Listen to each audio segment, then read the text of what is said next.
الحمد للہ رب العالمین والعاقبۃ للمتقین والصلاة والسلام علی سید المرسلین اما بعد فاعوذ باللہ من الشیطان الرجیم بسم اللہ الرحمن الرحیم شہر رمضان الذی انزل فیہ القرآن ھدی للناس وبینات من الہدی والفرقان۔ رمضان کا وہ مہینہ ہے جس میں قرآن پاک کا نزول ہوا، جس میں لوگوں کے لیے ہدایت اور رہنمائی اور فیصلہ کی روشن باتیں ہیں۔ حضرات محترم، رمضان المبارک کی آمد ہے۔ اس کی فضیلت کے لیے صرف اتنا ہی کافی ہے کہ اس میں قرآن پاک کا نزول پہلے آسمان پر ہوا اور پھر 23 سال کے عرصے میں حضور تاجدار مدینہ سرور سینہ صلی اللہ تعالی علیہ وسلم پر نازل ہوا۔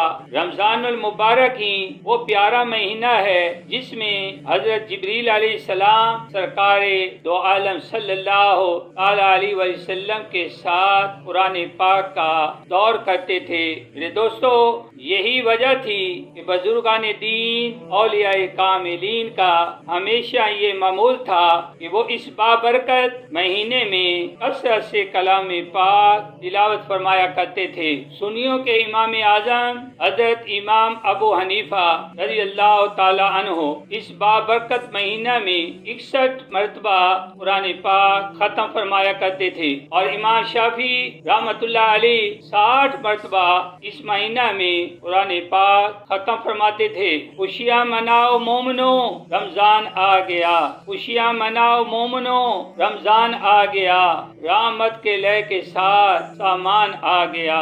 ہر سمت گونج اٹھی ہے تلاوت کلام کی، ہر سمت گونج اٹھی ہے تلاوت کلام کی، اللہ کا زمین پر فرمان آ گیا۔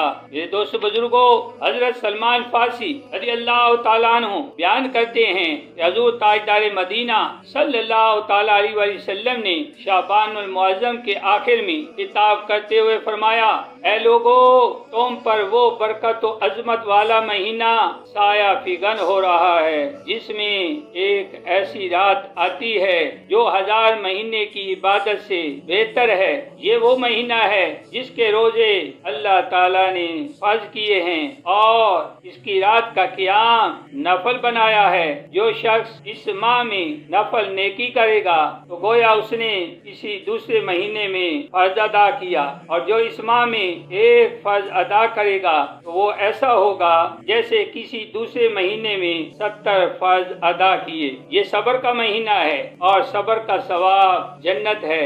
یہ غرباء کی غم خواری کا مہینہ ہے۔ یہ وہ مہینہ ہے جس میں مومن کا رزق بڑھتا ہے۔ جو اس مہینے میں کسی روزہ دار کا روزہ افطار کرائے تو اس کے گناہوں کی مغفرت ہو جاتی ہے اور اس کی گردن آگ سے آزاد کر دی جائے گی اور اس کو روزے دار جتنا ثواب ملے گا، بغیر اس کے کہ روزہ دار کے ثواب میں کمی ہو۔ صحابہ کرام نے عرض کیا، یا رسول اللہ صلی اللہ تعالی علیہ وسلم، کہ ہم میں سے ہر شخص وہ نہیں پاتا، یعنی اتنی استطاعت نہیں رکھتا کہ روزہ دار کا روزہ افطار کروائے۔ رسول اللہ صلی اللہ علیہ وسلم نے فرمایا کہ اللہ تعالیٰ یہ ثواب اس کو بھی دے گا جو روزہ دار کو ایک گھونٹ دودھ یا ایک کھجور یا ایک گھونٹ پانی سے افطار کرائے۔ جو روزہ دار کو پیٹ بھر پلائے کھلائے، اسے اللہ تعالیٰ میرے حوض سے وہ پانی پلائے گا،